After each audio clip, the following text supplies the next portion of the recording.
Metagenealogía, Alejandro Jodorowsky. Capítulo 1. Metagenealogía, en la confluencia del arte, la psicología y la metafísica. Del arte a la terapia. En la primavera de 1979 comenzó una de las más intensas aventuras de mi vida. Aventura que me llevó a crear un sistema terapéutico artístico basado en el estudio del árbol genealógico. En esa época yo tenía 50 años. Es necesario que regrese brevemente a mi pasado, anterior a esa fecha. Mi formación juvenil fue rica y compleja, libresca y autodidacta. Los maestros y la institución personal se sucedieron, así como los periodos de estudio y los periodos de experimentación. Sobre esta suma de actividades basé las teorías y las prácticas que serían presentadas en este libro. En 1947, después del bachillerato, decidí inscribirme en el Instituto Pedagógico de la Universidad de Chile. Me atraían la filosofía y la psicología. Asistí a diferentes cursos durante 2 años, logrando obtener un diploma en filosofía de las matemáticas y otro en historia de las culturas. Participando en un curso en el que un profesor norteamericano nos incitaba a aprender cómo adaptar a los hombres a la conducta de las máquinas, abandoné escandalizado la universidad para dedicarme a los títeres. Convertí mis representaciones en un psicodrama. Creé muñecos que representaban a mi padre, a mi madre, a mi hermana y a gran parte de mi familia. Después de presentar varias obras, comencé a interesarme por la expresión corporal. Pensé que si los sentimientos provocaban posturas corporales, una postura corporal podría provocar emociones. Creé un método de expresión que se iniciaba con una angustiada posición fetal, deseos de morir, y que terminaba con un ser humano realizado, con los brazos abiertos y unido al cosmos, alegría de vivir. Al comienzo, mi finalidad era encontrar un lenguaje físico que me permitiera contar historias, pero a medida que me centré en descubrir los métodos de la expresión corporal, practicando danzas, meditaciones y masajes, me di cuenta de que nuestro cuerpo se anida en recuerdos de la infancia, incluso del periodo fetal, aceptaciones, rechazos, residuos psíquicos de diferentes miembros de nuestra familia. Me apoyé para esto en un texto descubierto en el Tratado de René Descartes, Las Pasiones del Alma, publicado en París en 1649. Se abre cita. Es fácil imaginar que las extrañas aversiones de algunos, que les impiden soportar el olor de las rosas o la presencia de un gato y otras cosas parecidas, provienen solamente de que, en los comienzos de su vida, han sido molestados en gran manera por alguno de estos objetos, o bien porque han participado en el sentimiento de su madre, que ha sido molestada por ellos estando embarazada. Porque es cierto que hay relación entre los movimientos de la madre y del niño que está en su vientre, de modo que lo que le es contrario al uno daña al otro. Y el olor de las rosas puede haberle producido el dolor de cabeza a un niño estando aún en la cuna, o bien un gato le pudo haber asustado mucho, sin que nadie se haya dado cuenta de ello, ni él mismo haya vuelto después a acordarse, aunque la idea de la aversión que experimentó, entonces hacía esas rosas o ese gato quede impresa en su cerebro hasta el fin de su vida. Se cierra cita. Ciertos movimientos despertaban mi rabia contra el padre, la pena de la emigración legada por mis abuelos, la angustia de haber querido ser eliminado mientras estaba en el vientre materno y muchas otras cosas. Los ensayos de los mimodramas se convirtieron en terapias colectivas. El contraste era tan fuerte entre estas prácticas en las que se revelaba el auténtico ser de cada uno y el mundo exterior reestructurado por los prejuicios y las apariencias, que no tardó en abrirse paso en mi conciencia una constatación. Los límites y las enfermedades sociales nos sumergen en una jaula mental. Desde aquel momento, yo no tenía más de 20 años, el arte se me convirtió en una actividad orientada hacia mi liberación espiritual. Esa búsqueda, a pesar del éxito que coronaban las representaciones de mi compañía de mimo, me hizo irme de Chile. Abandoné el taller donde ensayábamos, los trajes, los decorados, los objetos, los libros, todo. Llegué a París, decidido a trabajar con el mimo Marcel Marceau, a participar activamente en el grupo surrealista que dirigía André Breton y asistir como alumno libre a los cursos que el filósofo Gaston Bachelard impartía en la Universidad de la Sorbona. Practicar pantomima con Marceau me incitó a investigar en el yoga tántrico y sus chakras, en la medicina china y sus meridianos, en la cábala y sus sefirots aplicados al cuerpo. Aunque probablemente Esas biologías son imaginarias. A quien tiene fe en ellas le permiten sanar y desarrollar su conciencia. Con los surrealistas, el practicar innumerables cadáveres exquisitos, dejando de lado la racionalidad para escribir dictados automáticos sin pensar, permitió que me familiarizase con mi inconsciente y dejara de considerarlo un peligro, para darme cuenta de que era un eficaz aliado.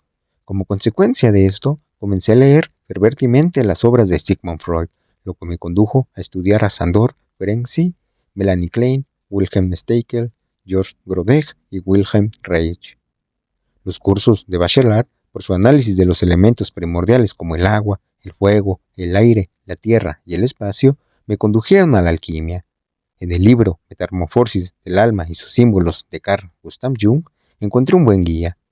En esta época juvenil, aunque de forma primaria, mi mente comenzó a comprender la estrecha relación que existe entre arte y terapia. Veía por un lado a los artistas enfrascados en la exaltación de su ego, considerado como isla parte de la humanidad y buscando ante todo ser reconocidos y admirados, y por otro, la devoción del terapeuta poniéndose como meta el servicio a la salud mental y física de los otros. Realizando mi aprendizaje en Europa, emigré a México para crear una escuela de pantomima. Muy pronto derivé hacia la dirección teatral. Puse en escena, en 10 años, un centenar de espectáculos, principalmente teatro del absurdo. Di a conocer obras de Samuel Becker, Eugène Ionesco, Jean Tourneau, Fernando Arrabal, Auguste Strindberg, Leonora Carrington, Michel de Gondry, Federico García Lorca, Franz Kafka, Nikolai Gogol y mías. Cansado de crear espectáculos con actores recitando delante de espectadores pasivos, decidí eliminar las obras escritas para el teatro y suplantarlas con libros filosóficos o psicoanalíticos. Comencé adaptando en 1970 para la escena Así habló Zaratustra, de Friedrich Nietzsche, con actores a los que hice intervenir desnudos, tratando de ir aún más lejos en mi búsqueda experimentales. Ese mismo año realicé una adaptación de juegos en que participamos, La psicología de las relaciones humanas de Eric Berne, libro fundador del análisis transnacional que quería simplificar el argot psiquiátrico para permitir que pacientes y analistas tuvieran un lenguaje común, junto con Escucha, Hombrecito de Wilhelm Reich. Fue mi primer intento de teatro terapéutico. Por sus predicciones, advirtiendo de los peligros ecológicos y por sus juegos de roles entre niños, padres y adultos, el estado del ser sano, que ha elegido vivir plenamente en el presente, mi obra, El juego que todos jugamos, tuvo un éxito inmediato y desde su estreno, hace casi 40 años hasta hoy, nunca ha dejado de ser representada por diferentes grupos de estudiantes. Este deseo de encontrar métodos de sanación artístico me hizo abandonar los teatros para dar espectáculos improvisados en cualquier sitio, academias de pintura, cementerios, asilos de ancianos, autobuses en marcha, plazas públicas, etc. Ya no con actores queriendo disolverse en un personaje, sino con seres humanos sintiéndose desviados de su esencia real por la familia, la sociedad y la cultura, buscando dejar de ser personajes para encontrar su verdadera personalidad, su ser esencial. Para ello, con sorprendentes improvisaciones, mostraban a los atónicos espectadores sus obsesiones mentales, emocionales, sexuales y sus terrores materiales.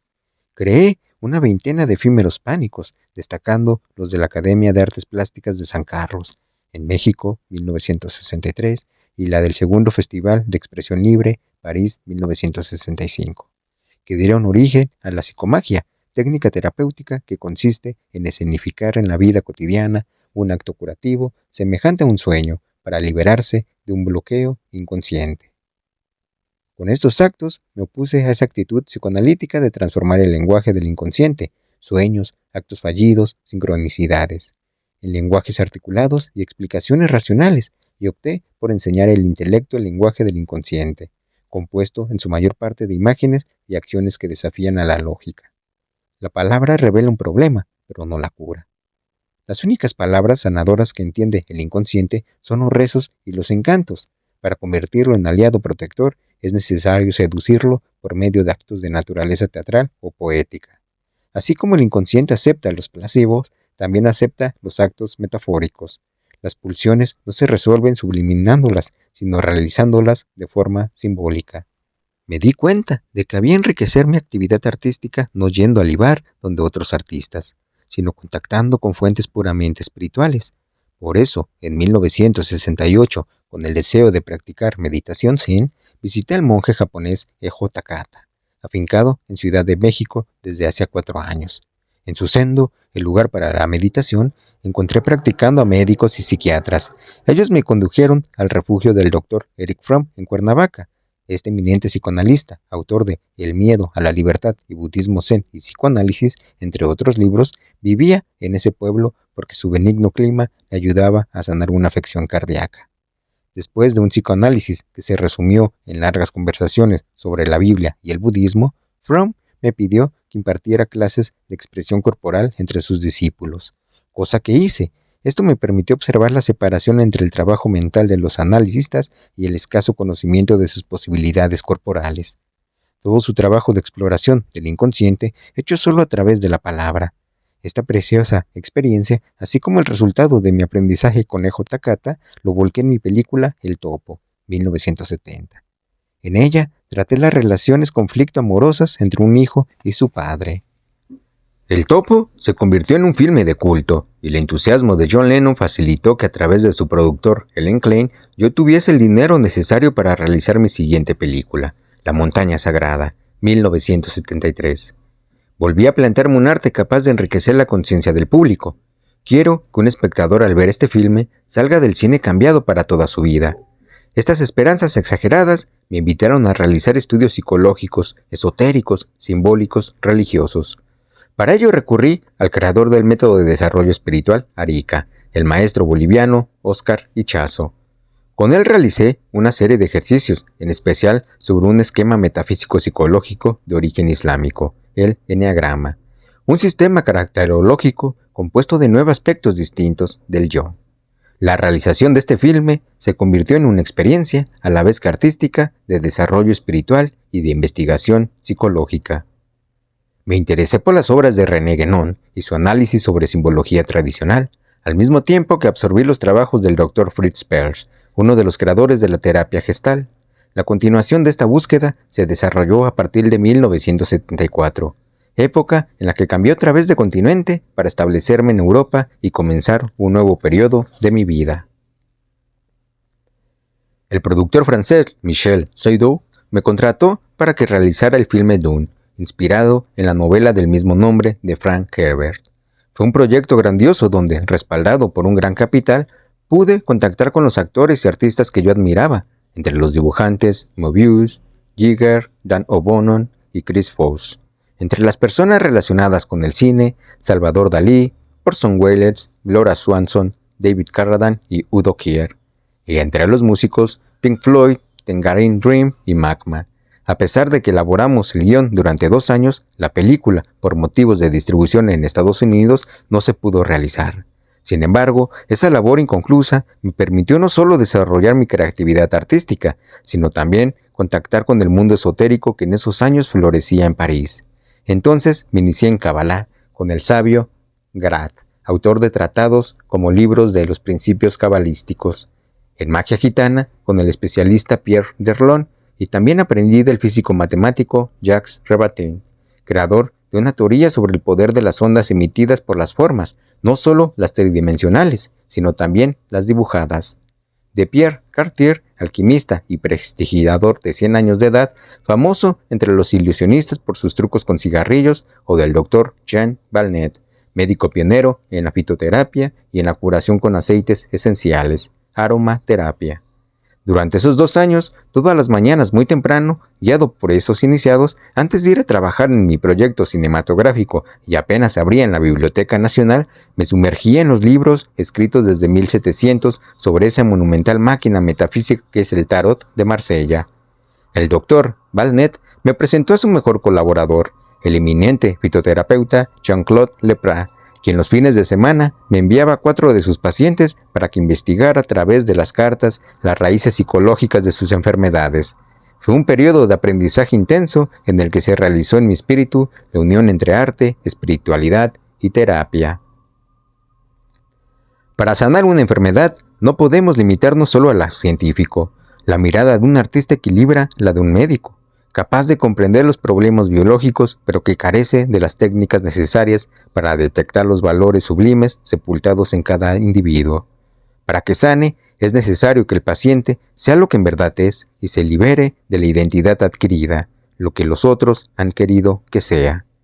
Toda enfermedad proviene de un orden que hemos recibido en la infancia, obligándonos a realizar lo que no queremos y una prohibición que nos obliga a no ser lo que en realidad somos. El mal, la depresión, los temores resultan de una falta de conciencia, de un olvido de la belleza, de una tiranía familiar, del peso de un mundo con tradiciones y religiones obsoletas. Para sanar a un paciente, o sea, ayudarlo a convertirse en lo que en verdad es, se le ha de ser consciente de que no es un individuo aislado, sino el fruto de al menos 4 generaciones de ancestros.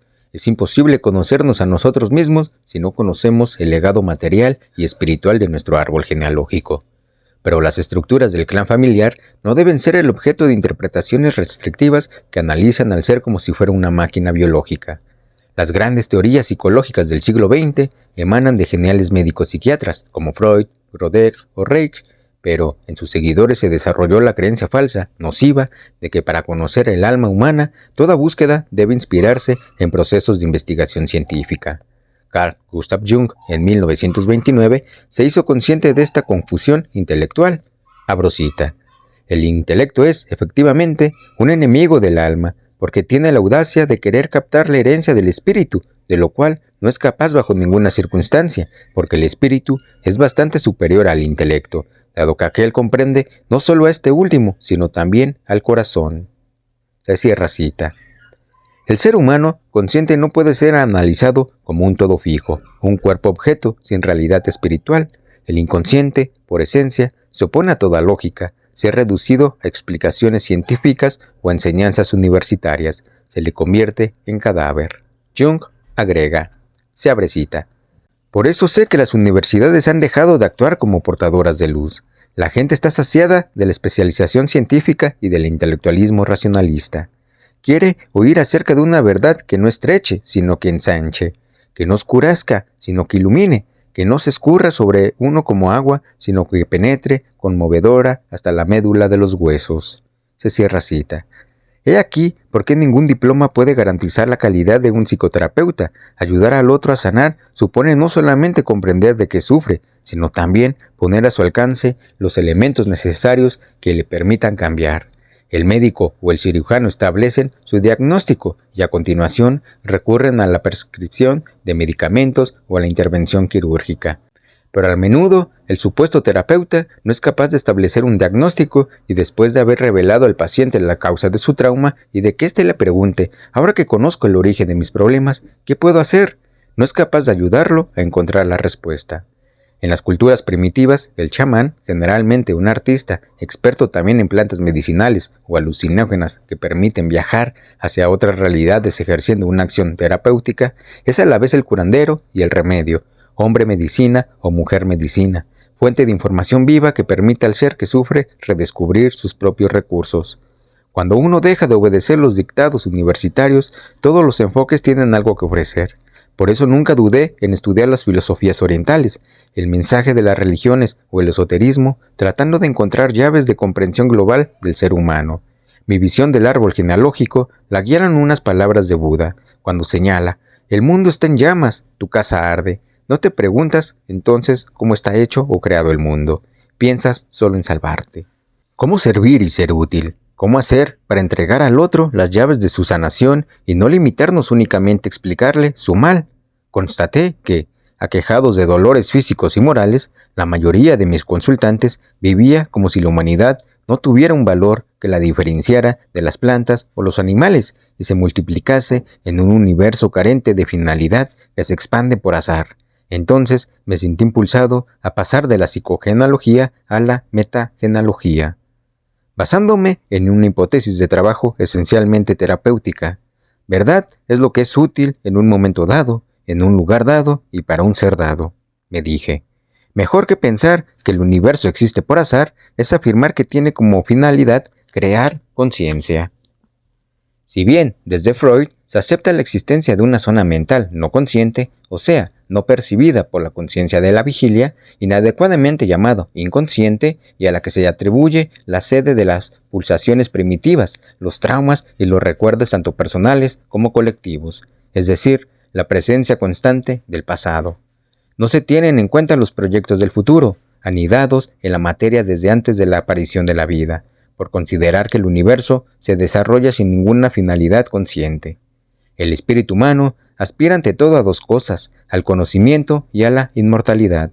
El inconsciente, entonces, debería concebirse compuesto de dos zonas, aquella que es producto de las experiencias del pasado, incluyendo en ella nuestros vestigios animales y a las que se podría seguir llamando inconsciente, y esa otra, que encierra en potencia las posibilidades de mutación tendientes a desarrollarse seres en conciencia cósmica, para nada compuesta por experiencias pasadas, sino por posibilidades futuras, a las que se capta en estados poéticos o proféticos, que podría recibir el nombre de supraconsciente. Evolucionamos sobre un planeta que participa en una danza cósmica donde todo va surgiendo, desapareciendo, transformándose. ¿Cómo entonces definirse? Para encontrar la raíz del uno mismo, un yo permanente en la impermanencia, debemos situarlo más allá de la materia universal para identificarnos con su centro creador, sabiendo que hemos nacido para participar activamente en la evolución del cosmos. El yo individual y el nosotros cósmico no pueden sino unirse en la conciencia, ideal que da forma simbólica se planteó la alquimia, poniéndose como tarea espiritualizar la materia al mismo tiempo que materializar el espíritu. Traducido a un lenguaje psicológico, esto se transforma en el ego, el yo. Debe integrarse en el inconsciente al mismo tiempo que el inconsciente debe hacerlo en el ego. Nuestra individualidad, establecida por la familia, la sociedad y la cultura, se emparenta con la materia bruta, la nigredo, la podredumbre o plomo que la alquimia transforma en oro, en ser esencial, en conciencia.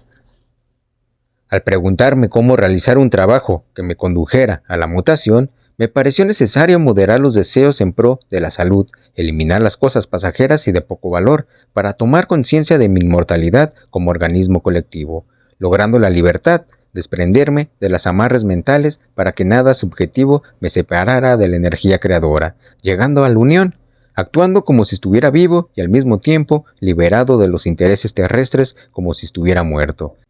Cesar de pertenecer, de identificarme o de definirme. Para desarrollar un alto nivel de conciencia se requiere esfuerzos tenaces, continuos, intensos, implacables. En este proceso debemos morir a nosotros mismos y volver a nacer transfigurados, no definiéndonos como racionales o irracionales, jóvenes o viejos, mujeres u hombres. Ningún hombre ni ninguna nacionalidad debe limitar nuestro acontecer impersonal, para que debajo de nuestra máscara individual gocemos la paz del anonimato, no tengamos barreras entre lo humano y lo divino, seamos tanto lo que somos como lo que no somos.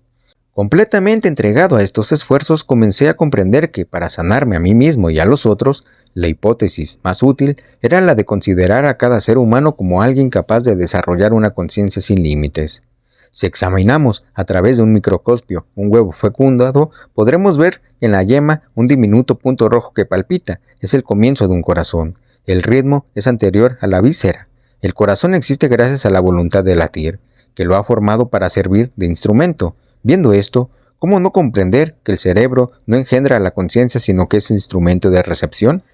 La génesis de lo que somos comienza por esa conciencia, a la que por impensable, todopoderosa y misterio insondable nos atrevemos a llamar divina, luego viene su transformación en energía y por fin en órganos materiales. Por esta razón, cuando se habla de los orígenes del árbol genealógico, se le deben dar también raíces cósmicas. Nuestro cerebro, probablemente el objeto más complejo del universo, tiene más de 100.000 millones de neuronas, células dotadas de un núcleo que funcionan como un aparato receptor-emisor en miniatura y que se unen a otras formas de redes de conexión que se transmiten la información bajo formas de corriente eléctrica. Venimos al mundo con un potencial neuronal que es el del hombre del futuro, pero, sin embargo, con escasas conexiones. Una red se teje poco a poco, en contacto con nuestros familiares y los conocimientos que nos transmiten. Heredamos experiencias, Sin embargo, siendo estas experiencias limitadas, se traducen en idiomas nacionales, produciendo estados mentales estancados, un mundo interior que abarca muy pocas conexiones, una celda cultural de la que difícilmente podemos escapar. La energía que circula por las neuronas, que los científicos definen como eléctrica, muy bien puede ser pensada como una manifestación de la conciencia universal que tiende a crear en nuestros cerebros una estructura formada por la totalidad de conexiones posibles entre sus células. La mente grandiosa del hombre futuro. Igualmente, podemos pensar que esta misteriosa energía tiende a unir a todas las conciencias que pueblan nuestro universo. La voluntad familiar, social-cultural, lucha porque el individuo obedezca a la voluntad de los antepasados, que en la mayoría de los casos, por acumulación de ideas, sentimientos, deseos y necesidades heredados, contraría el proyecto espiritual y lo sumerge en bajos niveles de conciencia. El árbol genealógico actúa como una trampa, imponiendo a la perfección del proyecto cósmico de los descendientes sus límites materiales y psicológicos, mezclando temores, rencores, frustraciones, ilusiones. Ya en el vientre de la madre, el feto recibe la orden de emitir el modelo legado por sus ascendientes. La familia no acepta la creación pura y simple, venida de nada, sin modelo exterior. Todo individuo es el producto de dos fuerzas, la fuerza imitadora, dirigida por el grupo familiar, actuando desde el pasado, y la fuerza creadora, manejada por la conciencia universal desde el futuro. Cuando los padres limitan a sus hijos, obligándolos a someterse a planes, a consignas, serás esto o aquello, te parecerás a tal, nos obedecerás y propagarás nuestras ideas y creencias. Desobedecen los proyectos evolutivos del futuro, sumiendo a la familia en toda clase de enfermedades físicas y mentales. La conciencia, desde los primeros instantes de su individualización en el feto, padece este conflicto entre crear o imitar. Cuando el niño, al nacer, presenta pocos trazos psicológicos calcados de sus progenitores, podemos pensar que es la conciencia quien fue capaz de vencer la influencia de los modelos que deseaban embutirle las generaciones precedentes de la familia. Si por el contrario, el niño se convierte en la copia de sus padres o abuelos, la conciencia fue derrotada. Las almas creadoras son escasas, las almas imitadoras forman legiones. Las primeras deben aprender a comunicar y sembrar sus valores. Las segundas deben liberarse de sus moldes y aprender a crear, es decir, a llegar a ser ellas mismas y no lo que la familia, la sociedad y la cultura quiere que sean. El clan actúa como un organismo. Cuando uno de sus miembros experimenta un cambio, todo el conjunto reacciona, positiva o negativamente. Un árbol hermoso que da frutos ponzoñosos es un mal árbol. Un árbol retorcido que da fruto saludable es un buen árbol. El hecho de que un individuo expanda su conciencia al convertirse en el buen fruto otorga a su árbol un nuevo significado. Los sufrimientos de los antepasados, heridas narcisistas, humillaciones, sentimientos de vergüenza o culpabilidad, adquieren una razón de ser. Cuando la familia reacciona, también reacciona la sociedad en la cual ella se desarrolla. Los árboles pertenecen a un bosque. Cada uno de ellos tiene dos principales deberes: cumplir sus necesidades biológicas, procreación de niños, cuidados que necesitan, etc. E integrarse en el grupo social, obedeciendo a sus leyes. Si cada familia rehuyera el contacto con las otras entregándose a sus tendencias separatistas, la sociedad no podría existir. Es por esto que el árbol genealógico se desarrolla prisionero en una red de vetos y obligaciones, entre los cuales, por ejemplo, está el tabú del incesto, que impulsa al clan a mezclarse con el resto de la humanidad, en lugar de encerrarse en sí mismo. Sin embargo, estos vetos y obligaciones pueden en ciertos casos no corresponder a la naturaleza esencial del ser. Cada cultura impone, basada en sus mitos fundadores y creencias religiosas, diferentes modos de conducta. De una sociedad o cultura a otra puede cambiar la institución familiar, pues no solo existe la monogamia. En algunas se permite al varón tener diferentes esposas, en otras se admite que las mujeres vivan simultáneamente con varios hombres. Otras obligan al hermano del que murió sin hijos a casarse con la viuda. Otras exigen que la hermana joven de la esposa fallecida la reemplace en el lecho del viudo. Nacemos en una cultura determinada, en una época dada, en un país particular. No seríamos los mismos si habláramos otro idioma, si hubiéramos nacido en otra civilización o en otra época histórica. Estas limitaciones, que dependen de la memoria, nos incitan a repetir esquemas, nos imprimen un ser cultural. Al mismo tiempo, las posibilidades del futuro que trabajan por conducir al hombre a su mutación, transformando el sufrimiento inicial en energía consciente, desarrollan al ser esencial. El ser cultural, formado por quienes los han educado, deben aceptar las proyecciones que sobre él han hecho sus familiares impulsados por el deseo de ser imitados, teniendo que ejercer tal o cual profesión, pertenecer a tal o cual religión o idea política, luchar contra tal o cual predicción negativa. Si haces aquello, te destruirás. Si te entregas a tal actividad, terminarás como un pordiosero. Si tienes relaciones sexuales antes del matrimonio, te convertirás en una puta. Como el cerebro tiene a cumplir las predicciones, estas, transformadas por el inconsciente en órdenes, actúan sobre la vida del individuo como maldiciones que exigen ser realizadas.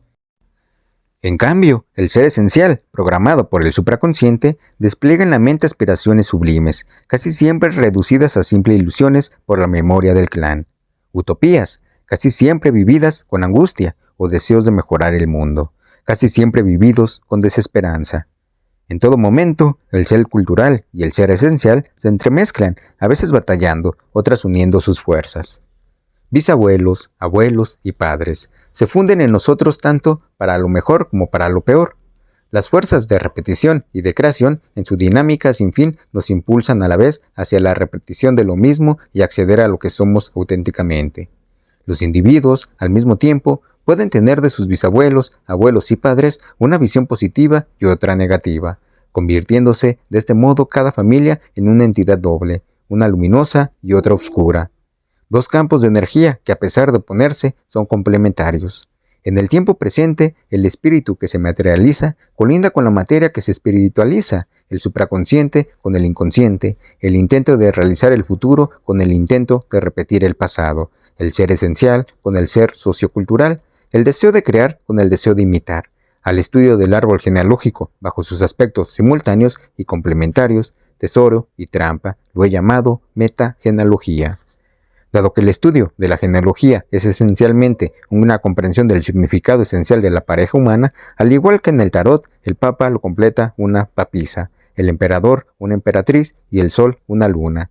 Me pareció fundamental que este libro fuese escrito por una pareja. Ya en el libro La Vía del Tarot, en Ciruela 2004, tuve la suerte de colaborar con Marien Costa. Me pareció que ella, por entender profundamente mi concepción del árbol genealógico y por haberlo practicado con consultantes durante más de 10 años, era la colaboradora ideal. Sin contar con su colaboración, esta obra nunca hubiera podido ser llevada a cabo. Para orientarse en ese trabajo, fundamentos de la teoría jodorowskiana. Antes de iniciar el viaje iniciático que supone la exploración del árbol genealógico, nos parece útil asentar algunos conceptos teóricos, no habituales en los dominios de la psicología clásica, pero, sin duda, muy familiares para los investigadores espirituales, y definir también qué es lo que entendemos por trabajo sobre el yo, sobre el uno mismo. Una de las bases en las que apoyaremos nuestra reflexión será la aportación esencial del tarot de Marsella como herramienta para pensar, razón por la cual veremos brevemente algunas de sus reglas fundamentales de orientación. El presente como una sola realidad y la unidad como verdad última del ser. La metagenealogía no es estrictamente una terapia, sino un trabajo de toma de conciencia que supone la comprensión de los elementos del pasado que nos han formado, así como el inicio de un impulso futuro al cual nosotros damos forma. En realidad, para analizar el árbol genealógico, es indispensable cambiar nuestra concepción del tiempo y liberarnos de los conceptos propios del pasado, antes, del presente ahora y del futuro después. La realidad es comparable al chorro de agua que sale de una fuente, está ahí sin estar ahí, no se convierte en nada, no es la transformación de una forma previa, surge de manera incesante. De igual modo, el universo no tiene pasado ni futuro, solo un eterno presente, él no cesa de surgir. Cuando se analice un árbol genealógico, la persona consultante está fluyendo también, y en ese fluir se engloban sus antepasados, abuelos, tíos, tías y padres, al igual que sus hijos, nietos y bisnietos. El consultante se encuentra en un perpetuo surgimiento, siendo a la vez feto, bebé, niño, adolescente, adulto joven, adulto maduro y anciano. Nosotros vivimos en el presente y somos fundamentalmente una unidad. Sin embargo, la humanidad está organizada según un consenso en el que el tiempo se divide en antes, ahora y después. Debemos ser capaces de pensarnos a nosotros mismos a la vez en esa visión dualística del tiempo y en la interporalidad del presente. En el esquema que aparece debajo, hemos representado la concepción metagenológica del individuo en el seno de su árbol. Este breve apunte nos permite aprender a la persona tanto en su unidad como en el centro de la aparente dualidad de las fuerzas presentes. En los extremos nos encontramos con el principio alquímico del doble movimiento, el del espíritu que se materializa al mismo tiempo que se espiritualiza la materia. La alquimia debe de ser entendida aquí como una referencia metafórica al trabajo sobre el yo, sobre el uno mismo, la transformación de las materias viles, neurosis, bloqueos y excesos, en materia preciosa, conciencia, presencia y libertad de ser. Si empleáramos una terminología más accesible para designar la materialización del espíritu y la espiritualización de la materia, lo haríamos con esos conceptos, intención y atención. La práctica de la atención consiste en concentrar nuestra conciencia en acciones corporales, atendiendo a los movimientos o a las sensaciones que nos dan los sentidos, como se hace en las artes marciales, las ceremonias japonesas del té, ciertas terapias corporales, la Gestalt, etc. Espiritualizando la materia. Así, el cuerpo deja de ser un vehículo inerte, un servidor agotado, y se convierte en un lugar por excelencia de nuestra presencia en el mundo. En cuanto a la intención, conviene dar una explicación neuromotriz de la misma. La intención de una acción física, una idea, es interpretada inmediatamente por una transmisión nerviosa, que induce a una contracción muscular, una acción. El proceso intencional posibilita, por consiguiente, que el espíritu se materialice. De ahí derivan todas las prácticas de la intención, el pensamiento positivo, la recitación mística o japa, etc., consistentes en imaginar activamente una realidad futura para permitir que ésta se manifieste en nuestra vida. Para continuar con nuestro estudio del cuadro anterior, procede a decir que si observan las otras parejas de opuestos, se puede percibir que no son opuestas más que en apariencia, de hecho y en todo momento. Universo y Tierra están unidos, inconsciente y supraconsciente actúan de común acuerdo. Nos vemos con la tendencia a repetir lo conocido, lo vivido por generaciones pasadas y con la aspiración de realizar lo nuevo, lo inédito, el proyecto de futuro. Nuestro ser esencial, auténtico y único coexiste con nuestro ser cultural, adquirido y colectivo. La capacidad de crear se articula con la habilidad de imitar. Nos inscribimos en una línea familiar que reconocemos como un tesoro, pero somos la presa de sus trampas más o menos conscientemente. Desde el instante en que nos concentramos en el presente, experimentamos simultáneamente el sufrimiento de nuestra naturaleza efímera y la irresistible alegría de estar vivos. Se podría decir que el restablecimiento del árbol consiste justo en la aceptación de nuestra propia muerte, de la permanente impermanencia de las cosas. Ese es el precio que todos debemos pagar para poder descubrir la inmensa dicha de vivir y la propia existencia, comunidad y comunión sin taras. En consecuencia, nos vemos liberados de la angustia de perder cualquier cosa conocida que nos resulte muy valiosa, un ser querido, un territorio, la propia existencia, nuestra individualidad, los atributos psíquicos o físicos que vinculamos con nuestra identidad, etc. Se trata, pues, de que aceptemos, como hace el chorro de agua, esa transformación perpetua que es nuestra verdadera naturaleza y la del universo, aceptando el lema del surrealismo, dejar lo seguro por lo incierto. He aquí la razón por la que el trabajo sobre el árbol genealógico es comparable a una práctica artística y no debe emprenderse forzosamente bajo la batuta de un terapeuta diplomado. Conviene, en efecto, elegir un arbólogo, como elegiríamos un profesor de música o de artes marciales, según las afinidades que se tengan con esa persona y según el nivel de realización que manifieste ante nuestros ojos en el arte de ser ella misma. Aportación del tarot. Nos parece importante, aunque no entremos en todos los detalles de esta formidable arquitectura simbólica que es el tarot de Marsella, recordar algunas de sus leyes de orientación, pues, durante el estudio del árbol genealógico, van a servirnos como una valiosa herramienta para pensar. Las estructuras que ofrece el tarot, que son cimientos de la simbología occidental, se presentan como un espejo de las realidades humanas y cósmicas, físicas y psíquicas, así como de lo infinitamente pequeño a lo infinitamente grande. Sus estructuras nos permiten una concepción del ser humano muy válida para nuestro estudio. Numerología evolutiva. Sin deseo de evolución, no se puede hacer trabajo alguno sobre el yo, sobre el uno mismo. Una persona que ha completado su crecimiento físico y ha llegado a su dimensión adulta, tendrá que decidir si desea o no continuar creciendo en sus planos psíquico y espiritual. Debido a esto, en el momento de solicitar la ayuda de un enseñante, de un guía o de un terapeuta, es normal caer en la trampa del paciente inactivo, que desea ser tratado, cuidado, acariciado y calmado como si fuera un niño.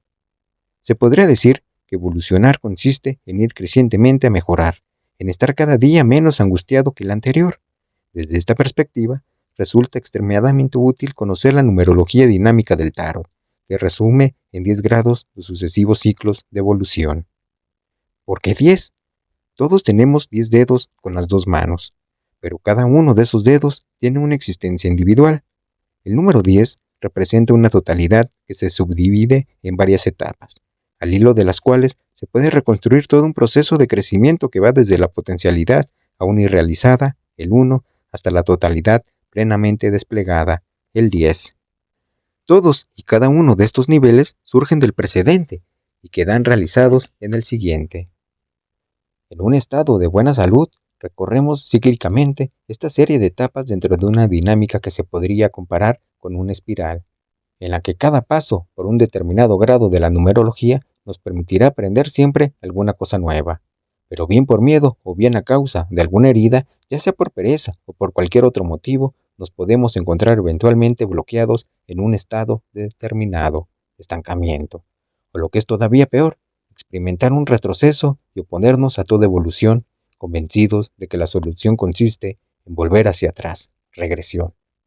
Este modelo dinámico nos permite aceptar todas y cada una de las etapas como algo necesario y comprender bien cuál es el siguiente paso que nos espera. Veamos brevemente estos niveles de la numerología tarológica. El 1. Potencialidad, fuerza. Ninguna experiencia, una inmensa energía, el punto a partir del cual surge un universo, según la teoría del Big Bang. Es la semilla de la que emergerá el árbol futuro. Todo es posible. Estancamiento o regresión. No se comienza nunca nada. El 2. Gestación, detención. Etapa de acumulación, de fuerzas, de datos, etc. En un espacio protegido, como es el caso de la semilla dentro de la tierra o del feto en el seno de la madre, un estado estable, incluso inmóvil, que prepara una eclosión, estancamiento o regresión, ahogado de raíz, no nace. El 3. Explosión creativa o destructiva.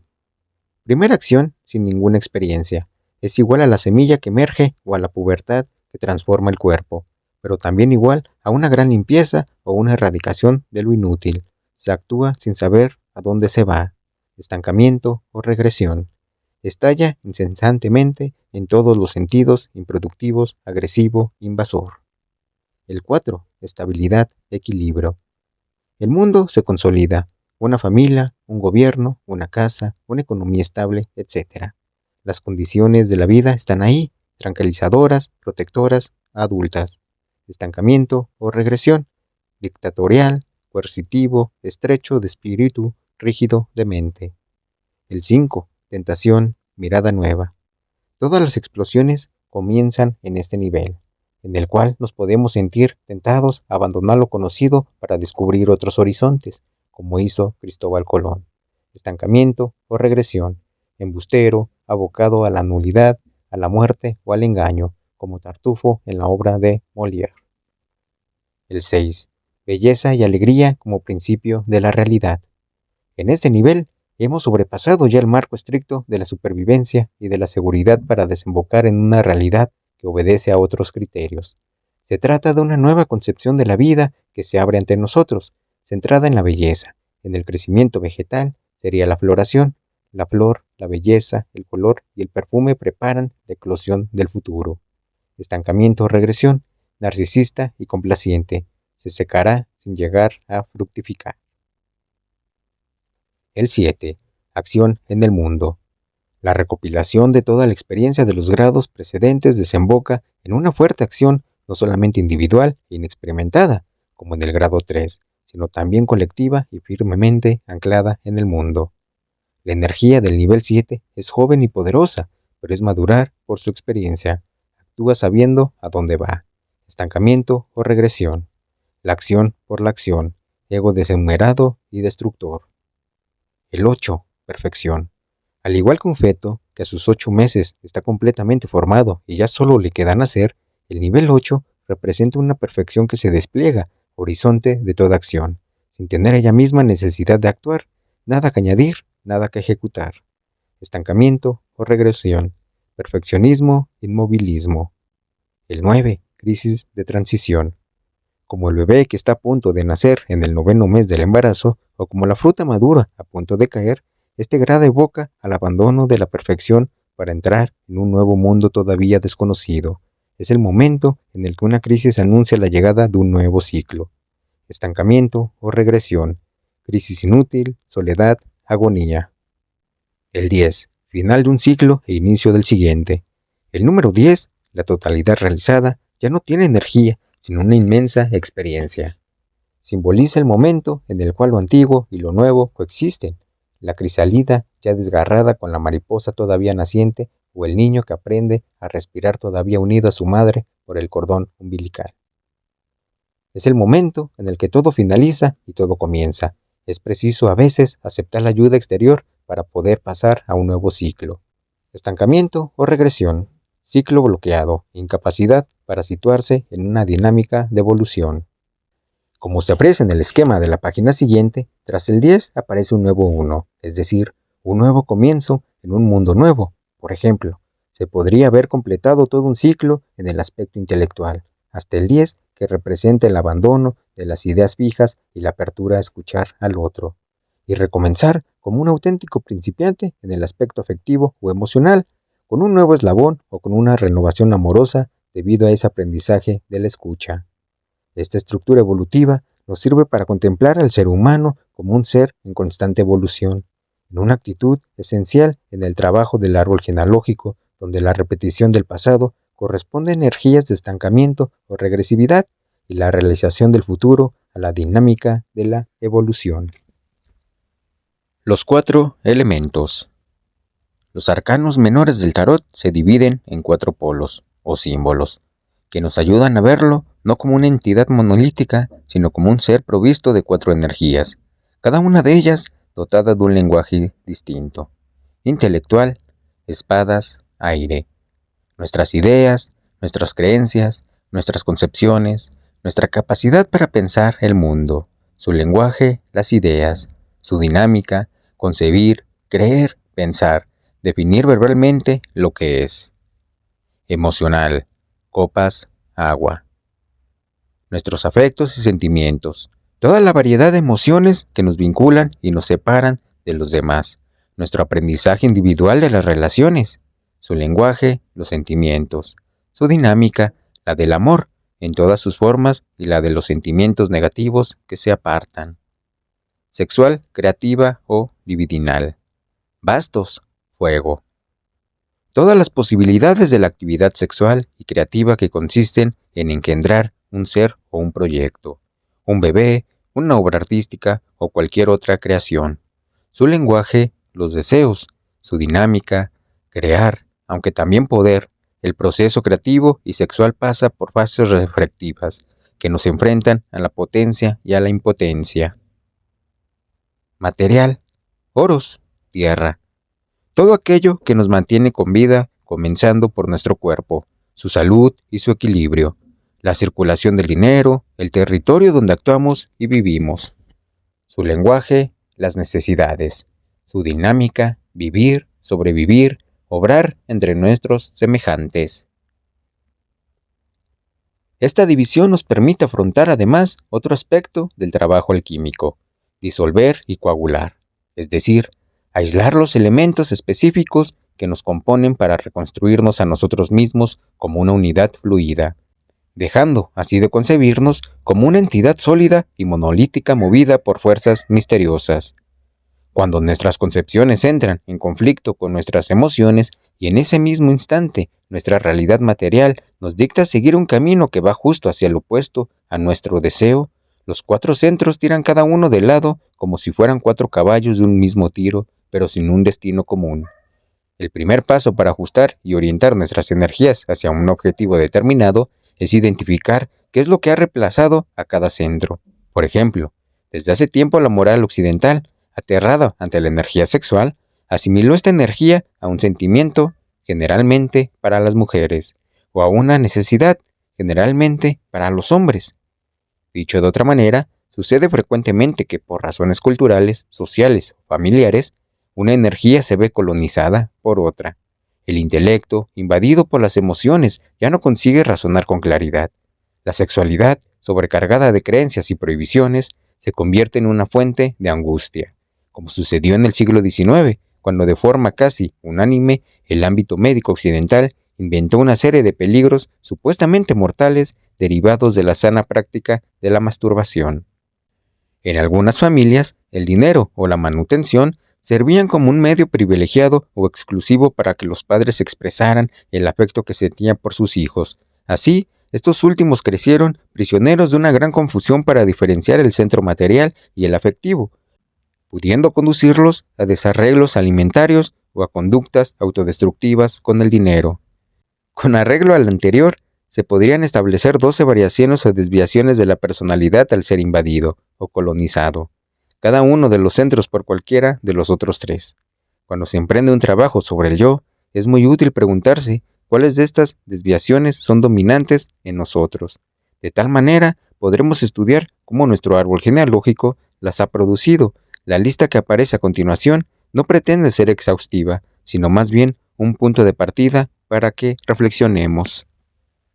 El centro intelectual es invadido por el centro emocional. La afectividad hace al pensamiento demasiado subjetivo, se vuelve impreciso o inconstante, se entusiasma sin motivo o contrariamente, se desalienta, se infravalora. Sexual creativo, intelecto competitivo, obsesiones sexuales, creatividad desbordante, que hace que los pensamientos se desvíen en todos los sentidos. Material, pensamiento ultramaterialista, incapacidad para la abstracción, incomprensión de todo lo que sea metafísico. El centro emocional es invadido por el centro intelectual. Frialdad afectiva, cálculo, incapacidad para expresar las emociones, rodeos debido a las explicaciones racionales. Sexual creativo, afectos apasionados y posesivos, celos, dependencia afectiva, obsesión sexual. Material, chantaje, cálculo, manipulaciones afectivas para obtener un beneficio propio, amor a una persona por lo que tiene y no por quien es. El centro sexual creativo es invadido por el centro intelectual, enfriamiento, ritualización extrema de la sexualidad, frigidez, impotencia sexual o creativa. Se sabe inventar, analizar, pero se es incapaz de crear. Emocional, la ternura ocupa el lugar de la sexualidad y se resiste a entrar en la energía del deseo. La creatividad se vuelve sentimental, la libido y la creatividad se infantilizan. Material, prostitución o sobrevaloración del cuerpo o del dinero. En el ámbito de la atracción sexual, creatividad orientada a la rentabilidad, o por lo contrario, inseguridad material extrema que bloquea el acceso a la energía creativa y sexual. El centro material es invadido por el centro intelectual. Trastornos obsesivos. La persona vive según reglas rígidas sin hacer caso de las necesidades de su cuerpo. Emocional. Conductas alimentarias, corporales o financieras que ponen de manifiesto una necesidad afectiva, sobrealimentación o infraalimentación, gastos irreflexivos, apego excesivo por un lugar, por una casa o por un objeto, angustias económicas o corporales absorbentes. Sexual creativo, sexualización sistemática del cuerpo, obsesión por la seducción, desorden material, por exceso de creatividad.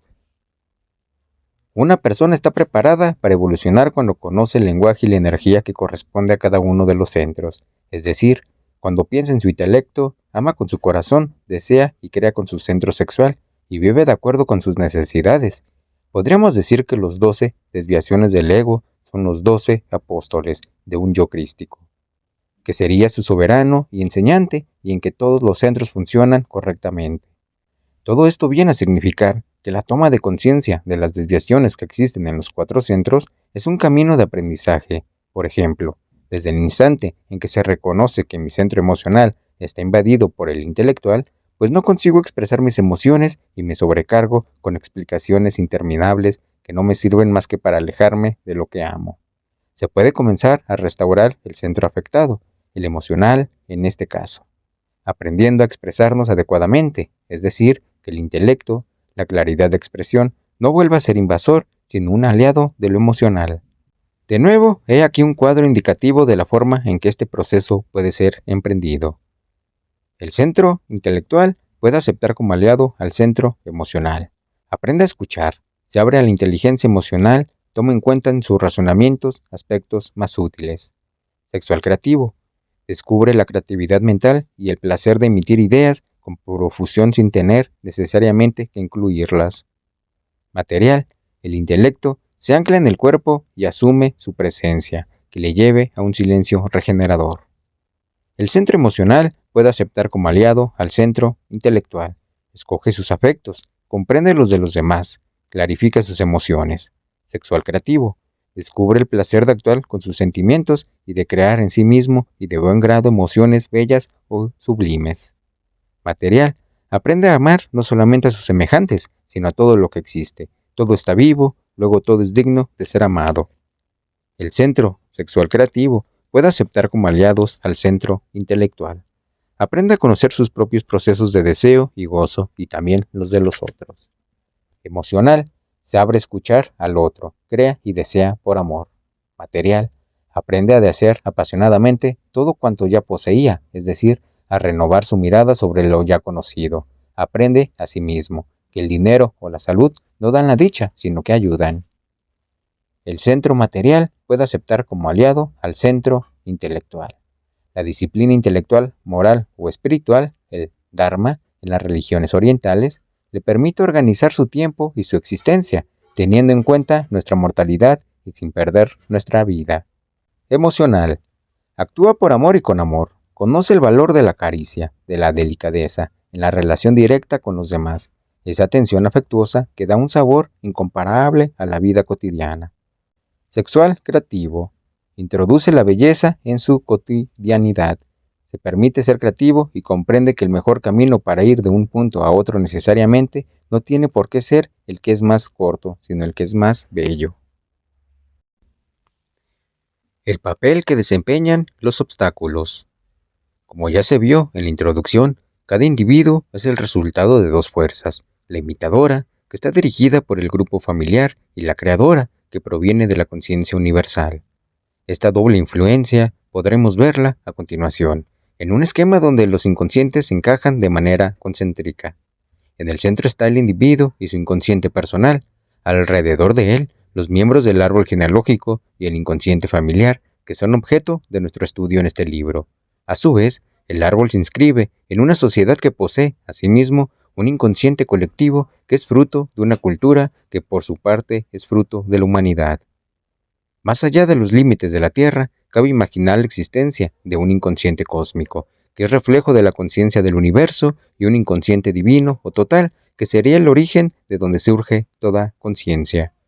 Podemos, por lo tanto, visualizar a todo individuo como el centro de una serie de círculos concéntricos en el que se superponen diferentes estratos de conciencia, hasta el nivel planetario, la humanidad entera tal y como existe actualmente.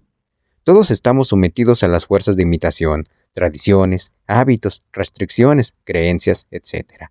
A partir del nivel cósmico o universal, entramos en la conciencia pura y nada se opone al proyecto de futuro. Podríamos esquematizar la dinámica entre las fuerzas de creación y de repetición de la siguiente manera. Cualquier individuo se encuentra contrañido por una serie de influencias que lo modelan desde el exterior, mientras que el proyecto de la conciencia, simbolizado en el esquema anterior por la flecha más gruesa, consiste en realizar creativamente de manera inédita y a pesar de los obstáculos puestos por nuestra educación repetitiva. Nuestro árbol genealógico, sometido también a las presiones de la sociedad y la cultura, nos esculpe con la fuerza de imitación, de repetición, de conformidad, de tradición. El trabajo de la conciencia individual consiste en deshacernos de esos límites que no se corresponden con nuestra verdadera personalidad, para así poder realizar un proyecto inédito, original, nuevo. Como se puede apreciar, el camino de la conciencia atraviesa el árbol, la sociedad y la cultura para integrarse en el plano universal. Es decir, si dejo de repetir las prescripciones de mi árbol, de la sociedad en la que vivo, de la cultura en la que me he educado e innovado de una manera significativa, aportaré un plus a mi árbol, a mi sociedad, a mi cultura. Por ejemplo, en una familia marcada por la ruina o el exilio, el éxito individual de uno de sus miembros que disfruta ahora de una buena vida puede aportar información sobre qué eso es posible realizarlo, prosperar, acceder a la educación, etc. O en el caso de otro, en la que los vínculos afectivos han sido cortados, si uno de sus componentes vuelve a descubrir el sentido del amor y de los valores humanos, podría convertirse en la luz que ilumine el resto de ellos. Socialmente, las grandes revoluciones artísticas, científicas o culturales son percibidas, al principio, como una ofensa al orden establecido. De igual forma, a nivel planetario, las ideas sobre el desarrollo sostenible y recursos naturales que resultaban utópicas hoy son percibidas como ideas realistas y salvadoras. Y es que los círculos de repetición siempre se resisten a la novedad, pues la tradición, la conservación de la identidad familiar, cultural o social, exige a los miembros de su clan la reproducción de los propios esquemas. Como veremos en el capítulo 4 sobre la pareja, la dinámica entre las fuerzas de repetición y las de creación puede interpretarse de la siguiente manera. Todos somos hijos de nuestros padres y a la vez una creación única del universo que sobrepasa la voluntad individual de los padres y en la que ellos son simples vectores, intermediarios. Por tanto, el árbol será el resultado del estudio de una serie de formaciones y deformaciones impuestas a ese ser esencial que todos somos. En un segundo momento vendrá el estudio de los obstáculos, tan necesarios como fecundos, permitiendo que nuestro proyecto logre alcanzar su objetivo. El pasado quiere dar un sentido al futuro, pero es en realidad el futuro el que da un sentido al pasado, otorgándole un significado nuevo. Este es, en resumidas cuentas, el sentido de nuestro trabajo. El papel que el árbol asigna al heredero puede ser positivo o negativo. Por ejemplo, ese hijo o esa hija designados por continuar la tradición familiar para realzar el nivel intelectual o social de la familia, para reparar una serie de muertes habidas dentro del clan o incluso para restablecer la reputación familiar teniendo un buen matrimonio o conservando una posición social dada. Inversamente, la oveja negra de la familia es portadora de todos los estigmas que el árbol genealógico necesita expulsar de sí, pero han recaído sobre uno de sus miembros en particular, convertido en el heredero negativo del árbol. Es el hijo que se convierte en alcohólico o drogadicto, la hija prostituida que ha elegido una vía que no es conforme con la ideología del clan, el ludópata empedernido que arruina a su mujer y a sus hijos o el fracasado que acaba en la miseria. Todos estos casos, presentes de una forma u otra en todas las familias, son fruto de la herencia. Desde el momento en que alguien intenta incorporar en su árbol información nueva, la resistencia de ésta se va manifestando bajo la forma de obstáculos de muy diversa naturaleza y, en un primer momento, estos obstáculos nos van a parecer insuperables, como sucede en las leyendas y los mitos. Deberemos enfrentarnos a ellos para así transformarlos en etapas de nuestra liberación.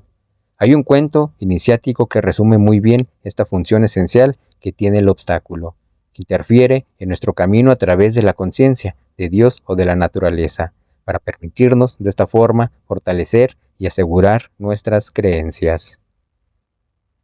Un campesino recibe la visita de su Dios, se arrodilla ante él y le agradece el haberle otorgado el don de la vida. Todo te lo debo, pero sin embargo necesito presentarte mis quejas. Trabajo para abonar mis terrenos y lograr que el trigo crezca lozano, pero tú me envías huracanes, sequías, pájaros hambrientos, ratones, lluvias torrenciales y plagas. ¿Puedes, por una vez, evitarme estos males?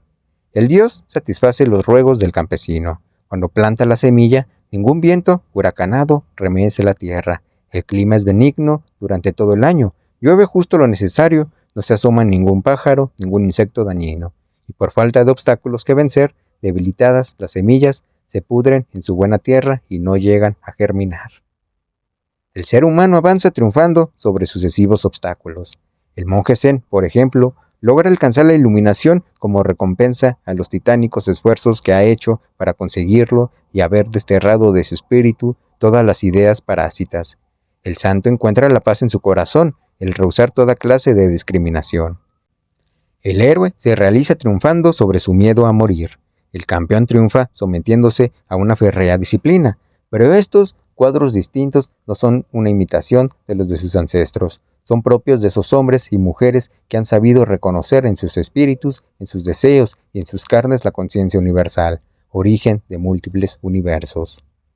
Estas personas han decidido habitar en la eternidad y el infinito, no actuar por medio de mecanismos o automatismos, no se guían por ideas fijas y son capaces de detener el diálogo interior, dominado así a la mente.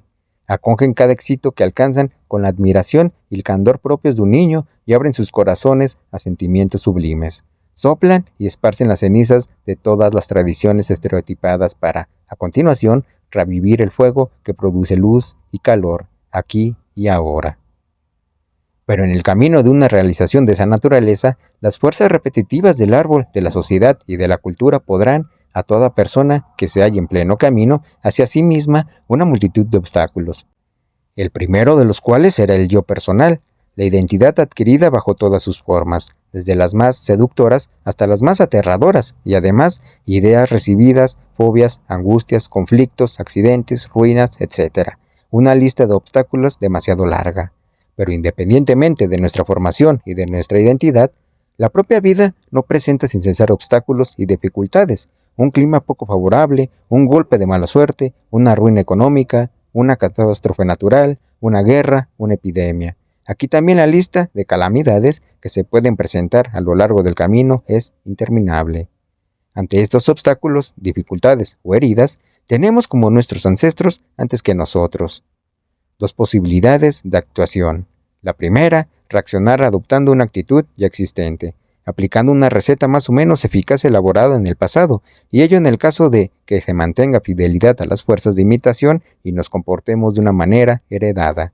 Y la segunda, siendo capaces de remitirnos a la conciencia, a la creatividad, a todo aquello que hay en nosotros y que es más innovador y de una mayor altura, permitiendo simultáneamente que el obstáculo de que se trate se convierta en nuestro maestro, impulsándonos a producir, frente de él, una solución inédita, cuyo origen será, en realidad, la conciencia universal. Y a continuación, actuaremos como una mutante que aporta a su árbol genealógico una información nueva. La lección de las culturas llamadas primitivas y de la magia tradicional. Árbol genealógico, posesión y deshechizamiento. Todo este estudio va a estar salpicado de referencias a prácticas religiosas, mágicas o rituales que forman parte del patrimonio de la humanidad y por consiguiente del nuestro, más allá de las eventuales diferencias culturales. En el momento de abordar la cuestión de los ancestros, será necesario que nos alejemos de ese enfoque estrictamente occidental y civilizado que solo asume una posición racional, científica, médica y demostrable. De esta manera, podremos aprovechar las enseñanzas de todas esas prácticas que usan, de un modo especial o no, el inconsciente humano como una reserva de la posible curación y de la energía vital. Si resumimos el discurso actual de la neurología sobre el funcionamiento del cerebro humano, podríamos decir brevemente que utilizamos su lóbulo izquierdo para el pensamiento racional, el más frecuente en nuestra actividad consciente, y que su directriz las trasladamos al lóbulo intuitivo, derecho, cuando dormimos. Una mitad del cerebro predomina, pues cuando estamos en vela, y la otra durante el sueño. Pero tal división no es absoluta, y con mucha frecuencia nos ocurre que pasamos de un estado racional a un emocional o intuitivo, a causa de una conmoción, un accidente, etc. El cuerpo calloso del cerebro hace en cierta forma de puente y es, simbólicamente, el lugar donde se sitúa el ser de la conciencia, que aprende a pensar y a vivir utilizando los dos lóbulos del cerebro a la vez. Un artista o un chamán funcionan de una forma creativa e intuitiva. Se podría decir que abren la puerta al inconsciente con la práctica del arte o de la intuición, aunque conservando una racionalidad sólidamente anclada en lo real, en la relación con el otro y en el marco social. Para entender esto, podríamos usar la imagen del caduceo de Hermes, el báculo por el que dos serpientes entrelazadas trepan hacia lo más alto del mismo, donde las alas serán desplegadas. Las dos serpientes podrían ser los dos lóbulos del cerebro y esa cumbre alada la expansión de la conciencia. pero una expansión tal no puede realizarse a través de un paso científico puro y duro que se basa exclusivamente en experiencias reproducibles. En la propia realidad existen experiencias únicas que no se repiten jamás y que no por ello son menos ciertas. Pertenecen a otro orden de acontecimientos, si es que se les quiere catalogar, que deben ser sometidos al crédito de la gente de una manera artística, no científica.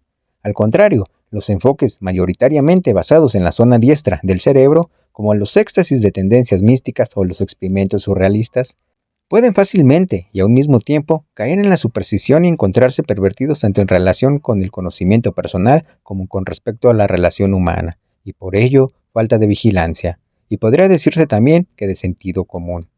Nuestra posición, en este sentido, es que no se puede comprender verdaderamente al ser humano, y por consiguiente el árbol genealógico, si no es estudiado desde un punto de vista que une lo artístico y lo científico. Si aceptamos que realidad y sueño, esas dos instancias del cerebro humano, están en verdad íntimamente mezcladas, podremos disponer de la posibilidad de utilizar una estrategia de comprensión y de resolución de problemas que consiste en considerar racionalmente la realidad como un sueño. Es decir, preguntarse ante una situación traumatizante o que no podemos resolver, ¿por qué estoy soñando esta situación? Este paso de una perspectiva a otra puede resultar formidablemente fructífero si la persona ha integrado los dos aspectos de sus capacidades cognitivas. Igualmente, desde esta misma perspectiva, se hace posible soñar despierto con una determinada situación, o sea, imaginar un desenlace ideal o una solución inédita cuya influencia se hará sentir enseguida en la realidad. Podemos también señalar que numerosas prácticas religiosas, como las de la tradición Bon del budismo tibetano, anima a trabajar sobre el sueño lúcido, es decir, sobre la capacidad que en estados de vigilia tiene la conciencia para penetrar en el universo de los sueños y controlar su desarrollo. El objetivo del sueño lúcido no es fabricar artificialmente sueños dignos de una película de gran presupuesto. Puede servir más bien para resolver angustias muy profundas. Por ejemplo, ante una pesadilla recurrente, podríamos proponernos enfrentar el objeto terrorífico que nos acosa, un monstruo, la perspectiva de un accidente, un agresor, el cual, en realidad, no es más que una instancia de nuestro inconsciente y dirigirnos a él por medio de una fórmula del tipo: ¿qué quieres de mí? Aquí estoy, a su disposición. Y este objeto aterrorizante se revela entonces como una fuerza de las profundidades que viene a entregarnos un mensaje muy valioso. De igual manera, también nos podemos proponer simbólicamente experimentar el estado de ingravidez volando sobre un lugar, atravesar una pared o sobrepasar los límites de la atmósfera, es decir, practicar con ejercicios que tengan como objetivo desligarnos de nuestro espíritu estrictamente racional y unirnos así al inconsciente profundo, el gran depósito de los saberes de la humanidad. La aportación que las culturas llamadas primitivas hacen en este sentido es particularmente pertinente si estamos interesados en un fenómeno como la posesión. La posesión clásica consiste, en el caso del poseído, en abandonar su propio ego, su personalidad, y plegarse ante un arquetipo que ha acudido a él para habitarle, haciéndose con el control de sus pensamientos, de sus palabras y de sus actos. En las religiones de posesión, como el culto de los Loa del vudú afrohaitiano o a los Orisha del culto cubano, que de él derivan, existen un panteón compuesto por diferentes dioses, cada uno de ellos determinado por una conducta, un atributo o un poder muy definidos, y por un carácter, un aspecto o un ritmo singulares. Varón Samedi, Asaka Tonerre, Ogu, Elegua, Changó, Ogún, Areré, Abatalá, Yemaya, Ochun, etc. Son espíritus o divinidades con características que la persona que se presta a ser poseída, el oficiante, no tiene en su estado normal. Durante el ritual religioso, el oficiante adopta la configuración del arquetipo, se olvida de él mismo y de sus características personales y adopta las características de la divinidad o arquetipo que lo posee. La distancia entre la individualidad corriente de este poseído voluntario y la personalidad que asume durante el ritual puede ser tan grande que incluso cambie su sexo. Y si la persona es medium, podría hacer pasar muertos, es decir, que hablen a través de ella, y que éstos la poseen para poder expresarse. Las culturas chamánicas manifiestan también sus propios fenómenos de posesión, en los que una entidad se expresa a través de un sacerdote, el cual puede, por ejemplo, dejarse visitar por el espíritu de un animal, de una planta o de una deidad. En el chamanismo, esta posesión es elegida por una persona dotada de competencias muy refinadas, mientras que en el vudú no importa quién pueda ser el poseído, que en ocasiones lo es incluso en contra de su voluntad. La diferencia entre un poseído y un actor es mínima.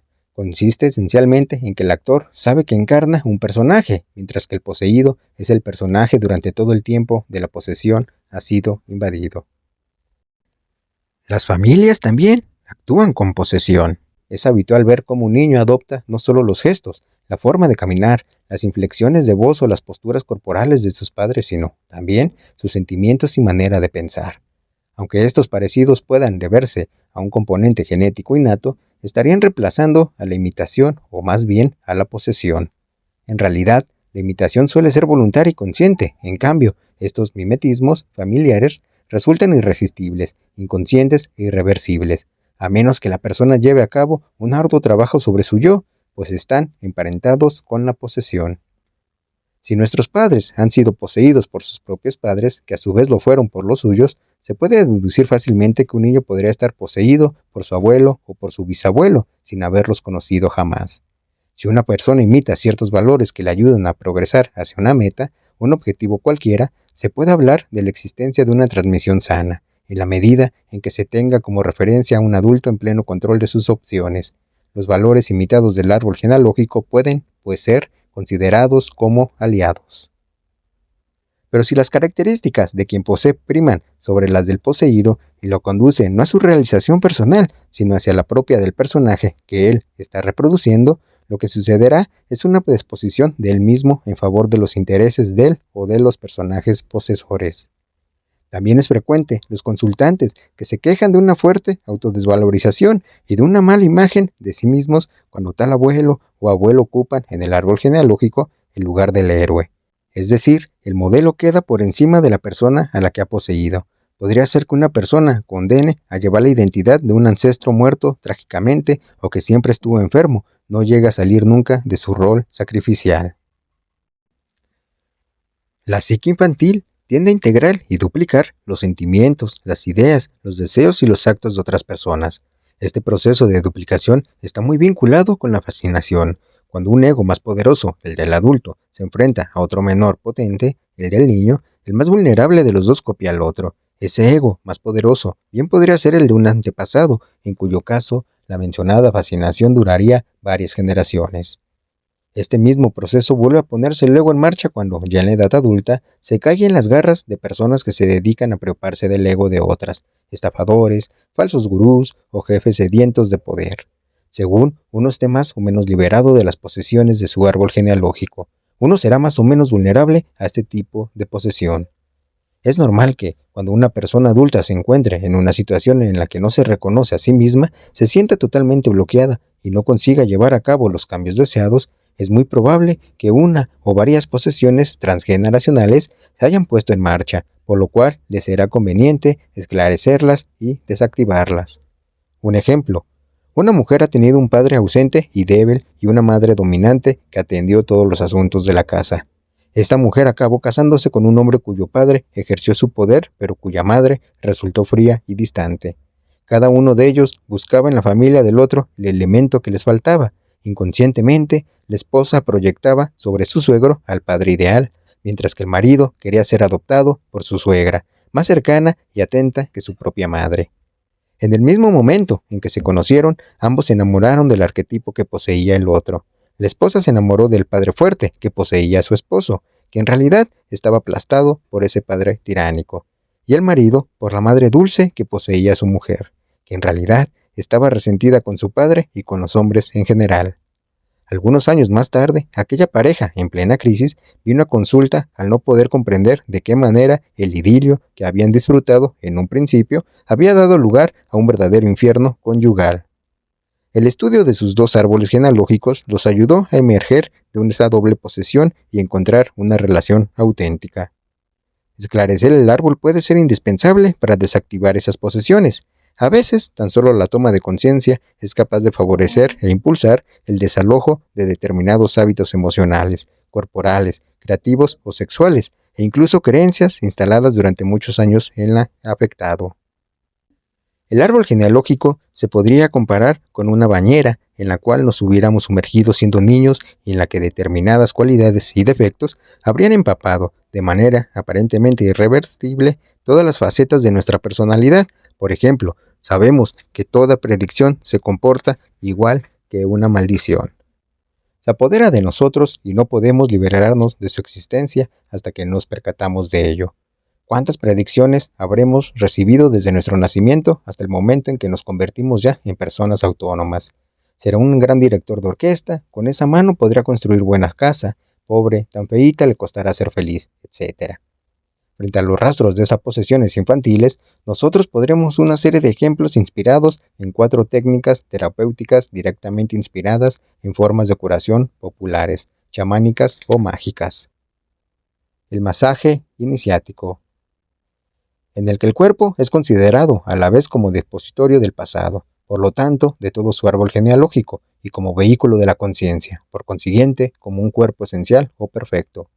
Este mensaje se propone dar al cuerpo, al tocarlo, la posibilidad de liberarse de informaciones inútiles o nefastas del pasado, así como de integrar las informaciones que le falten, lo que le permitirá realizar como cuerpo de conciencia.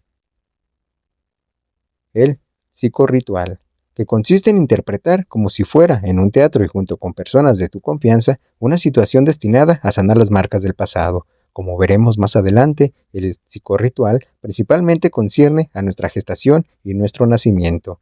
Esta puesta en escena, que se debe preparar y llevar a cabo con sumo cuidado, no tiene como finalidad repetir las informaciones negativas, sino más bien integrar, en la medida de lo posible, los valores que nos faltan.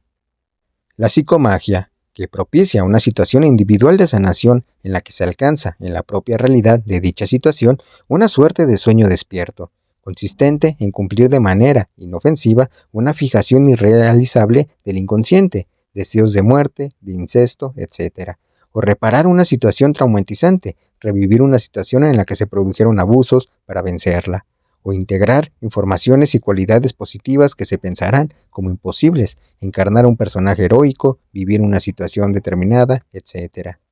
El psicochamanismo, que debe ser practicado por un oficiante competente, imita las intervenciones propias de los chamanes, purificación, operaciones, etc., pero despojándolas de su carácter supersticiosa o peligrosa para actuar directamente sobre el inconsciente corporal o cuerpo fantasma. ¿Quién soy yo? De lo personal a lo transpersonal, de los 4 egos al ego esencial. Al hablar del individuo como objeto de estudio, conviene matizar a qué aspecto de él nos estamos refiriendo, pues podríamos distinguir 3 niveles: el yo personal, ego, el yo transpersonal, que tiene en cuenta al anterior, y el yo esencial. Todas las vías de desarrollo personal parten del ego, pasan por el yo transpersonal y desembocan en el yo esencial, al que podríamos también denominar uno mismo o Dios interior, que es la instancia interna que hay en nosotros y que vive en la unidad. Las 4 energías, cuerpo, líbido, centro emocional e intelecto, se manifiestan en el ego y en el yo transpersonal. Todos tenemos necesidades, deseos, sentimientos y pensamientos personales, pero también podemos cultivar necesidades, deseos, sentimientos y pensamientos transpersonales que, superando la esfera del egoísmo limitado, engloben no solamente al individuo, sino también al grupo, incluso a la humanidad entera. Esto se presenta en la mayoría de las personas de una manera desordenada e indiferenciada, y exige, para ponerlo todo en orden, un trabajo personal que pasa siempre por una determinada forma de dolor, disolución del caos, de ese desequilibrio indiferenciado, para reconstruir o coagular, como dice la alquimia, la unidad del uno mismo. Uno de los elementos esenciales para cometer esta tarea es la voluntad de encontrarse a sí mismo, de convertirse verdaderamente en uno mismo. Esta voluntad nos nace fomentada por el ejemplo que vemos en otras personas más avanzadas en el camino del yo auténtico y que manifiestan, a su vez, cualidades de generosidad, de apertura o de abnegación tangibles, de quienes, asimismo, emana un irresistible sentimiento de alegría de vivir, de paz, y que tienen además la cualidad tanto de saber permanecer en silencio como de escuchar. Más aún, tienen una energía muy poco común y una sabiduría que nos confunde. El sufrimiento existe nada más que a nivel personal, y de igual manera se puede decir que todo lo que es personal es sufrimiento. Todo aquello que es yo hace volver, de una forma u otra, al apego, a la privación de la libertad, a la limitación de las percepciones, a la imposibilidad de una investigación verdaderamente independiente, y vuelve a plegarse a esquemas existenciales impuestos por la familia. Haciendo esto se niega, en todo en parte, lo que se es, viviendo en consecuencia como un ser totalmente aislado. Este sufrimiento esencial solo puede superarse en lo transpersonal, en eso que es válido para la humanidad entera. El ser humano es en realidad una humanidad. La noción del individuo solitario es una visión egoísta. El individuo solo no puede existir, en tanto que se permanezca cautivo de esa ilusión, positiva o negativa, de vivir como un individuo aislado, se vive en un mundo artificial e imaginario. Muy frecuentemente, el trabajo sobre uno mismo comienza por la toma de conciencia de un sufrimiento. Luego llegan las resistencias. Nos resistimos a cambiar y a menudo las necesidades personales entran en conflicto con las transpersonales. Y también sucede con los deseos, las emociones, los pensamientos. En el punto de partida, todo ello se presenta como una integridad confusa e intrincada, donde conviene clarificar los deseos, necesidades, sentimientos e ideas que nos animan. Algunos no son propios, pero la mayoría de ellos son herencia del árbol genealógico. Al término de un trabajo perseverante e intenso, es posible abrir todos y cada uno de estos centros para hacerles disfrutar de la dimensión de la humanidad, y no solamente la de la individualidad, pero es necesario tener la voluntad de crear una perspectiva objetiva, aislada de los cuatro elementos, una mirada que no sea únicamente la de mis necesidades, la de ser agitado por los deseos que por el momento soy, la de mis emociones y tampoco la de mi intelecto. Esta nueva mirada se divide en dos actitudes, una dirigida hacia el ego y la otra hacia el yo transpersonal, para disolver y conocer por separado el aspecto de cada una de ellas. En un primer momento, la mirada sobre el ego es ciertamente dolorosa porque reconoce la pequeñez de nuestra identidad ilusoria. Yo no soy esto. Es lo que le sucede a quienes inician en la meditación Zen, cuando sentados 20 minutos en absoluto silencio, descubren la gran multitud de ideas desordenadas que se agitan en su mente o el océano de emociones caóticas que suceden en su corazón, y sufren todavía la impaciencia e incomodidades de un cuerpo poco acostumbrado a la inmovilidad. Es ahora cuando realmente resulta útil volver la mirada hacia el yo transpersonal. Este, cargado de emociones sublimes, no dice solo yo, sino que incluye el nosotros. Por regla general, el yo personal aprende en este proceso a colaborar con el inconsciente y el supraconsciente, y el yo transpersonal se origina al descubrir el inconsciente colectivo y supera el sentido infantil de la posesión del todo para mí, pasando al altruismo adulto del nada para mí que no sea para todos. El yo transpersonal considera que todo lo que disfruta la humanidad procede del universo y pasa por mí para ser transmitido. De un primer estado sólido y personal, blindado por fronteras y protegidos con cerrojo, se pasa al estado de canal. Esa mirada libre que la voluntad ha producido va a integrar poco a poco el yo transpersonal en la vida cotidiana. Las acciones y las decisiones individuales se verán, de ahora en adelante, teñidas de intenciones impersonales, como, por ejemplo, cuidar y proteger nuestro ecosistema y el planeta, dar a quienes están en peor situación, resolver los conflictos reconociendo nuestra parte en ellos, promover la armonía, etc. Esta mirada que separa y une a la vez se va a convertir en la base de la conciencia del ser esencial, y al final, aunque el yo transpersonal sea maravilloso de vivir, se llegará a esta conclusión: yo tampoco soy esto. Si nos basamos en la subdivisión en cuatro energías, podremos ver que existen cuatro egos, uno corporal, otro sexual y creativo, otro emocional y otro intelectual. Cada uno de estos cuatro egos tiene dos vertientes, una personal y otra transpersonal. El ego corporal, personal, aspira a la inmortalidad, a la salud infalible, a la eterna juventud, a la invulnerabilidad, a la abundancia y a la riqueza. Transpersonal, acepta la enfermedad, la vejez y la muerte, aunque dándose cuenta de que la humanidad en sí misma es inmortal. La edad es una aportación de cultura y sabiduría para la juventud de la humanidad. Cada enfermedad que nos aflige se convierte en una enseñanza que nos hace conscientes de la existencia de conflictos internos, incluso de problemas aún sin resolver. Por ejemplo, ciertas epidemias como el cólera están directamente vinculadas a la pobreza extrema en la que vive parte del planeta. Se deshace de las absurdas necesidades inculcadas por la publicidad, la sociedad o la cultura. El ego sexual y creativo. Personal. Desea poseerlo todo, crearlo todo, aspira a ser el mejor amante, el artista más grande, el más formidable curandero y también a aplastar a todos sus competidores. Busca la satisfacción y la victoria. Transpersonal. Aprende a limitar sus apetitos y a colaborar en actos de creación colectiva, percibiendo claramente que nada de lo que él haya creado le pertenece y que él es un simple canal. Es el arte sagrado, la acción útil, la sexualidad sana, como medio de unión con lo divino. El ego emocional, personal. Desea amar en exclusiva y ser amado con exclusión de todos los demás. Confunde el amor con la posesión. Transpersonal. Comprende que el amor es universal y aprende a transmitir lo que recibe, lo que le dan, lo distribuye. Ha tenido la experiencia de un amor sin posesión ni fronteras, donde todos los demás son lo mismo que él, el amor crístico. Si coges arena y lo pones en tu mano cerrada, no obtienes más que un puñado de arena, pero si abres la mano, toda la arena del desierto podrá pasar por entre tus dedos. Proverbio árabe. El ego intelectual. Personal. Desea explicarlo todo, controlarlo todo, desmenuzarlo todo. Se aferra a sus creencias y a sus opiniones y teme, por encima de cualquier otra cosa, a la locura. Transpersonal. Aprende a callarse y a escuchar. Renuncia a entenderlo todo para poder captar la noción de todo, como se sugiere en el proverbio africano que dice, la verdad no está en una sola cabeza. Se pasa entonces de creer a conocer, como respondió el santo indio del siglo XIX, Ramar Krishna, al ser preguntado por su fe. Yo no creo en Dios, yo lo conozco. Al final, el yo transpersonal llega a un punto en el que se da cuenta de sus límites. Yo no soy nada, yo no puedo nada, yo no sé nada. Es entonces cuando se reencuentra con su origen, el uno mismo que dice, yo soy todo, yo puedo todo, yo sé todo. En este centro unitario total no existe la vejez, lo único que hay es una eterna juventud.